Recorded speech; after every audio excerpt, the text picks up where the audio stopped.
Hi guys, Max Shank here, and I wanted to talk to you today about back bending. So I've gotten many questions over the last several years actually about how to do a back bend. And the truth is you don't just do a back bend, and the way to get better at back bends isn't actually by just practicing more back bends. What you want to have is several prerequisites before you even start getting into back bends. So number one thing you're going to need is hip extension, followed by thoracic extension, and then followed by shoulder flexion. Now, if you are lacking in any of these key areas, you are likely going to experience some wrist issues or low back issues. So once again, some of the things that you want to avoid when you jump into these back bends are hyperextending at the low back and aggravating the wrists. The low back is usually going to be an issue of your thoracics being too tight or your hip extension not being good enough. The wrists is going to be more of a factor of your shoulders. So if your shoulders are pointed out at an angle that way, it's going to create a sharper angle at your wrists. So you don't actually need tons of wrist flexibility to be able to do a back bend. You need lots of shoulder mobility and thoracic extension so you can get into a good position. So here's what you do not want to do, and that is be way out here. Because as you press up and straighten out your arms are further and further away from your body. Now, I've got way too much extension in my wrists. The other thing you want to avoid is hyperextending at the low back. That's going to be a question of not extending the hips enough, so you're going to be getting no hip extension, but tons of lumbar extension. So it looks like I'm folding in half right at my low back, and that's not good either. You really want to tuck the tail, squeeze the glutes, and drive those hips forward, and then walk those hands in to the point where your arms are as close to vertical as you can get.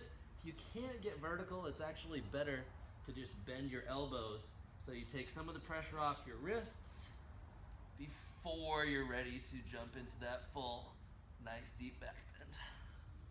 What we're going to start with is some pretty low level hip extension exercises to not only open up the hip flexors into some extension, but also to get the glutes firing in that new range of motion. We're going to follow that up with some pretty aggressive shoulder and thoracic openers, followed once again by some sort of active mobility drill. If you don't do an active mobility drill after all this stuff, it will not stick as well, and you're more likely to injure yourself if you're just stretching. So you want to do something to kind of lock in that new range of motion. So just as an example, we may want to open up our hip extension by kicking this back this way. So this is a pretty common maneuver for working on hip extension. You can actually use the strength of your leg to kick back. However, in order to keep that new range of motion, we would either have to hold here, really squeeze the glute, and lift that hip up as high as we can, or do some sort of bridging on the floor where you're not involving the upper body yet. So once again, you want to go through sequentially through the hips, through the thoracic spine, and through the shoulders before you just start jumping into bridges. So that being said, what are some other good things we can do for thoracic extension, I should say, and shoulder flexion, which is arms overhead?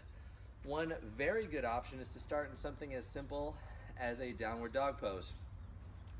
In this position, you're going to want to emphasize a couple of key points. One, this basically part of your hand has to push into the ground as your elbow pit spirals forward. And what we're actually going to do is we're going to make this a little bit more advanced. We're going to eventually go to the forearms.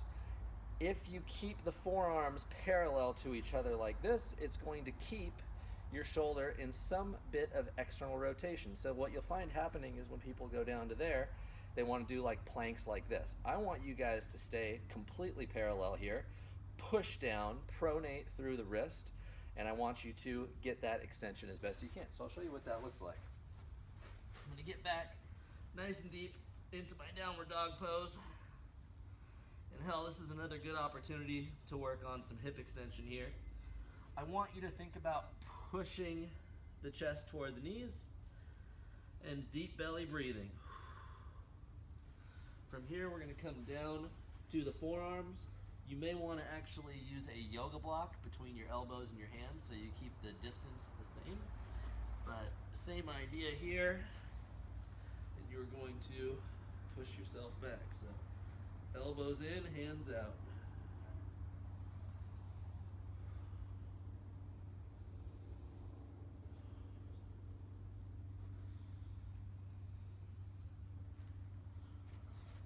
So, a couple of deep belly breaths there, and then we can jump straight into some arm raises to the front, trying to keep as much external rotation as possible. You can even use a stick or a dowel. Keep yourself honest. I like to use my trusty fence posts because I'm a little bit of an extremist and I like some weight in my hands for a lot of this stuff. So I'll be here. I just want to make sure I own that good top position where I'm getting that good shoulder flexion. This will also be a good thoracic opener. If you need something a little bit more aggressive, you may need to either lean over a foam roller or something like that, where you're still keeping your abs short, but really work on that good extension. I also have another variation I like to use on the rings.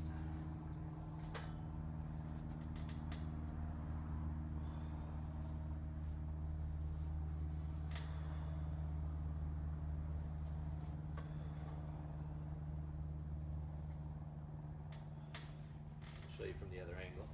This is also a good opportunity to work on some of your scapular movements if you're familiar with those from Simple Shoulder Solution. And I can use the legs to push and breathe. This is a great prep for back bends. I actually did no back bending before that one I showed you earlier, so we'll see if this little warm-up helps. Deep breathing.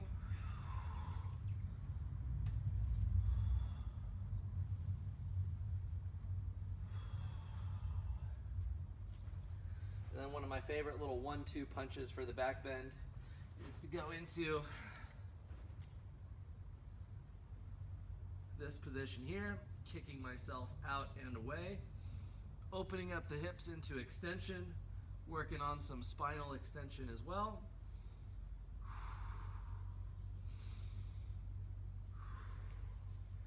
And then we will lift everything up together. Think about bringing your legs together. You're going to typically want to frog out anyway, at least that'll be the natural tendency. So keep those legs together. You can even bend your knees and lift up nice and long as much as you can and get several repetitions. Trying to get as much active, basically full body extension as you can. It's going to be very important to maintain that ability so you're not just jamming your joints together every time you throw yourself into a back bend. And part of the reason I wanted to put this together is it is a very common problem that if you just have someone who jumps into a back bend before they've done any of the prep work, you can really hurt yourself because it's an extreme and range of motion position. So that being said, let's go right back into our back bend. Palm's going to try to go flat behind you like so, and you may find this easier if you're actually sandwiched in a hallway, so your feet don't slide that way and your hands don't slide this way, but we'll make do with what we have here. I'm going to try to get that palm all the way to the floor, fingers pointing directly at my shoulder. Same thing the other side. Walk your feet in as close as you can get them right from the get-go.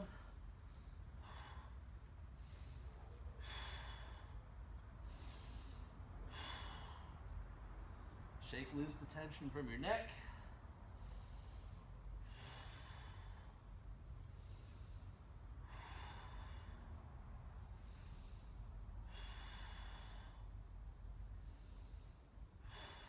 Push that chest out over your hands.